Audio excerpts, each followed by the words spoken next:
बिहार विद्यालय परीक्षा समिति ने 29 मार्च को मैट्रिक का रिजल्ट जारी करके अपने सभी रिकॉर्ड को तोड़ दिया है। यानी सीधी बातचीत करेंगे, हमारे साथ बिहार बोर्ड के चेयरमैन आनंद किशोर हैं, जो 29 मार्च को रिजल्ट करके कितना गौरवान्वित महसूस कर रहे हैं। निश्चित रूप से यह हम लोगों के लिए बहुत ही खुशी की बात है कि आज जो बिहार विद्यालय परीक्षा समिति द्वारा मैट्रिक का रिजल्ट जारी किया गया, यह बिहार बोर्ड के अब तक के इतिहास में सबसे फास्ट रिजल्ट है और आज तक इतनी जल्दी कभी भी बिहार विद्यालय परीक्षा समिति द्वारा रिजल्ट जारी नहीं किया जा सका था। पिछले 3 वर्षों से 2022, 23 और 24 में 31 मार्च को ही परीक्षा फल जारी किया गया था और इस प्रकार आज न सिर्फ ये 7 वर्षों से पूरे देश में सबसे पहले बिहार बोर्ड द्वारा इंटर और मैट्रिक की परीक्षा का परिणाम घोषित किया जा रहा है, बल्कि मैट्रिक की परीक्षा में भी अब तक का यह फास्टेस्ट रिजल्ट है। कैसा रहा रिजल्ट?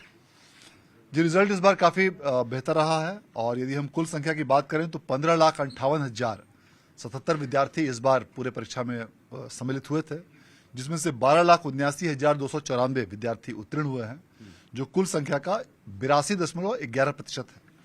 इसमें कुल यदि हम टॉपर्स की बात करें तो टॉप 10 में 123 विद्यार्थी हैं, जिसमें कि 60 छात्राएं और 63 छात्र हैं और प्रथम स्थान पर 489 मार्क्स अर्थात 97.8% मार्क्स प्राप्त करके 3 विद्यार्थी संयुक्त रूप से प्रथम स्थान पर रहे हैं, जिनमें 2 छात्राएं और 1 छात्र सम्मिलित हैं, जिसमें Sakshi Kumari JPN high school Narhan Samastipur की छात्रा हैं, अंशु कुमारी भारतीय इंटर कॉलेज गहिरी की छात्रा हैं और रंजन वर्मा हाई स्कूल अज्ञाओं बाजार भोजपुर के छात्र हैं।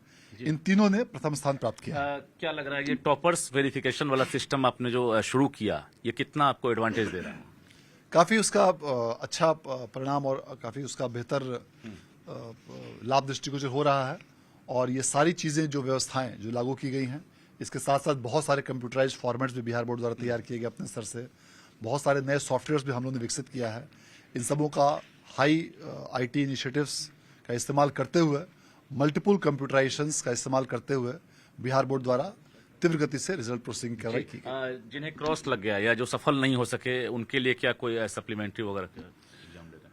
जो भी विद्यार्थी आज के जारी किए गए परीक्षा फल में किसी कारण से उत्तीर्ण नहीं हो पाए हों, उन सबों के लिए आगामी 4 से 12 अप्रैल के बीच कंपार्टमेंटल के लिए परीक्षा आवेदन करने हेतु तिथि निर्धारित की गई है। वे इस अवधि में इसके लिए आवेदन कर सकते हैं और वैसे विद्यार्थियों की परीक्षा भी मई माह में लिए जाने का लक्ष्य रखा गया है और उसका रिजल्ट भी 31 मई तक ही प्रकाशित करने का लक्ष्य रखा गया है, ताकि वैसे विद्यार्थियों को 1 साल बर्बाद नहीं हो। इसके साथ ही जो भी विद्यार्थी अपने अंक से यदि किसी कारणवश असंतुष्ट हैं तो वे भी स्क्रूटनी के लिए 4 से 12 अप्रैल के बीच में आवेदन कर सकते हैं। बिल्कुल। छात्राओं का जो पासिंग परसेंटेज है उसको लेकर कितनी खुशी हो रही है, क्योंकि हर माँ बाप का सपना होता है कि बेटे हों या बेटी हों, उनका रिजल्ट काफी बेहतर हो। चाहे अपीयरिंग कैंडिडेट की बात करेंगे, उसमें छात्राओं का प्रतिशत ज्यादा था। रिजल्ट में भी हम देख रहे हैं कि मैट्रिक में भी आस पास हैं, टॉप 10 में हो या फिर पासिंग परसेंटेज। ये निश्चित रूप से बहुत ही खुशी की बात है। माननीय मुख्यमंत्री महोदय के दिशा निर्देश में राज्य सरकार द्वारा बालिकाओं की शिक्षा को प्रोत्साहित करने के लिए कई महत्वपूर्ण योजनाएं और कार्यक्रम संचालित किए जा रहे हैं, जिसका प्रत्यक्ष परिणाम इस पूरे परीक्षा फल पर दृष्टिगोचर हो रहा है।